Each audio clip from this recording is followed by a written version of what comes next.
akin si Lia bilang kapatid ko. Pero wag na wag mong pipilit sa akin yung Lorena na yon. Hindi ko siya kayang tanggapin. Amber, you have to understand and accept this! Okay? I know it's hard! Magiging isang pamilya na tayo. Magkasama-sama na tayo ngayon dito. Dahil kasal na kami ngayon. Okay? Please. Subukan mong dalhin yung Lorena na yun dito, Tay. At araw-araw kong ipapaalala sa'yo kung sino talaga yung Lorena na yun at kung gaano kabigat yung kasalanan niya sa atin.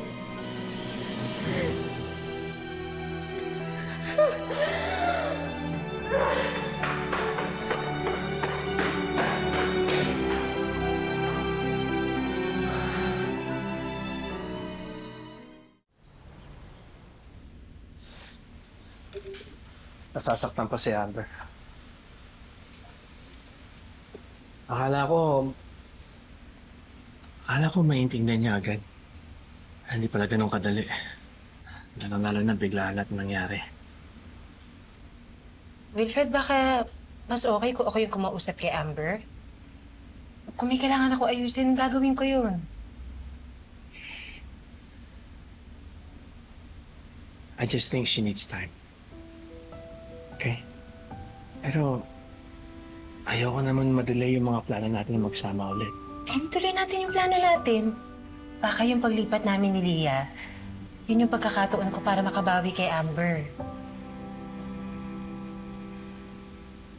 Kung talagang gusto natin mabuo, kailangan natin harapin to. Kaya natin. Basta kompleto tayo. Ikaw, ako, si Lia, si Amber. Promise ko sa'yo, babawi ako. Kaya natin. Basta buo tayo. Gagawin ko lahat para sa atin. Salamat.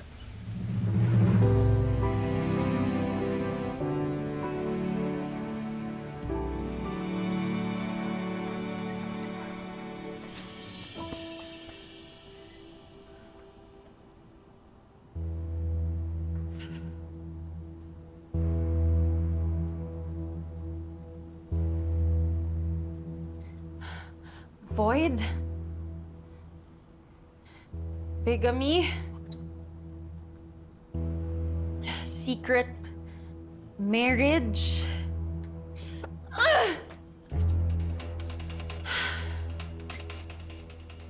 Oh my God. Bakit di ka pumasok sa office? Hindi ka nga dito. Oh, Gian, ano ba? Stop! So, anong sabi ng kaibigan mo? Ha? Kailan sila kinasal at paano nila nagawa yun? Tinawagan ko na yung kaibigan ko sa civil registry. Legal ang kasal nila, Ronnie. Legit, mabilis at legal.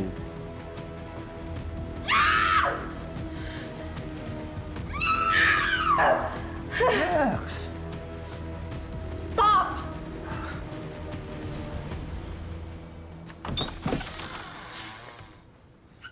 Anak, welcome home. Wow! Ang laki ng bahay, Nay-Nay! Lola Pilar, o pwede mag-slide-slide?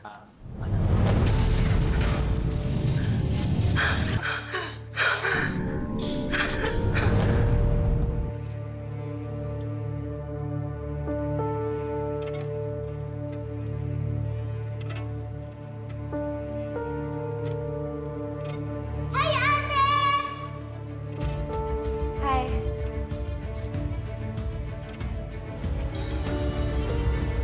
Hi, Amber.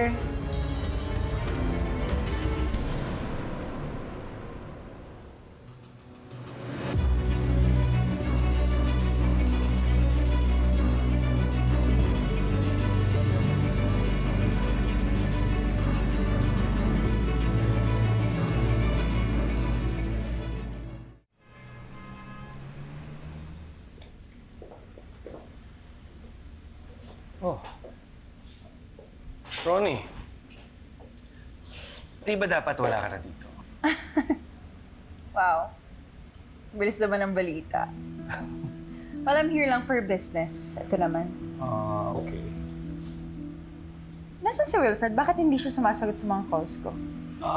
Business lang pala. Well, half day lang daw siya ngayon eh. Pero babalik yun mamaya para sa dinner meeting namin with the client.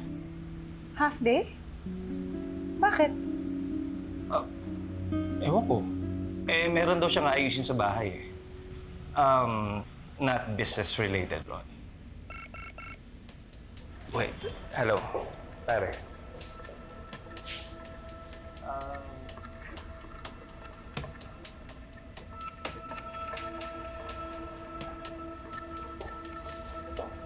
Tingnan natin kung gaano ka-busy, Wilfred. Hello po? Janeline, nasan si Wilfred? Bakit po kayo sa landline tumatawag? Sagutin mo na lang yung tanong ko. Nasan si Wilfred? Eh, busy po si Sir, Ma'am. Tinutulungan po si Ma'am Lorena maglipat ng mga gamit. Ano? Andyan si Lorena? Ito, napakalaking garden natin, baby. Okay? Kung gusto mo maglaro dyan, sabihin mo lang, basta may kasama ka. Okay? At kung gusto mo lumipad si Super D kahit saan sa bahay, sabihin mo lang. Okay? Totoo ba yung sinasabi mo? Jeneline, sumagot ka ng maayos. At tandaan mo, tinulungan kita makapasok dyan at kaya ko sirain yung buhay mo. Eh, si Ma'am Lorena po kasi dito na po titira eh.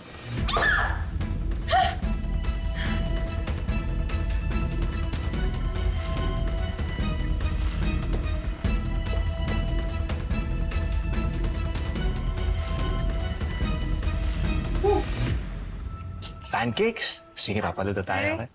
Excuse me po, tumawag po si Ma'am Ronnie.